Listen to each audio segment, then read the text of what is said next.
এই জন্য আল্লাহ রাসূল সাল্লাল্লাহু আলাইহি ওয়াসাল্লাম অন্য হাদিসের মধ্যে বলেন, তলাবুল ইলমি ফারিদাতুন আলা কুল্লি মুসলিম। দুনিয়ার মধ্যে প্রত্যেক মুসলমান, পুরুষ হোক মহিলা হোক, প্রত্যেক মুসলমানদের উপর ইলমের দ্বীন শিক্ষা করা ফরজ। আপনি দুনিয়ার মধ্যে ম্যাজিস্ট্রেট হন, উকিল হন, ডাক্তার হন, ইঞ্জিনিয়ার হন, কোনো সমস্যা নাই, দুনিয়ার মধ্যে কোনো সমস্যা নাই।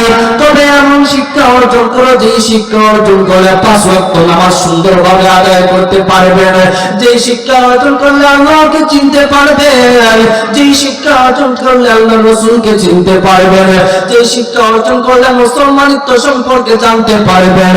যতটুকু শিক্ষা অর্জন করলে দুনিয়ার মধ্যে শরীয়ত মোতাবেক চলা যায়, ততটুকু শিক্ষা অর্জন করতে হবে। এজন্য আল্লাহ পাক রব্বুল আলামিন আপনাদের উপর, আমাদের উপর ফরজ করে দিয়েছেন।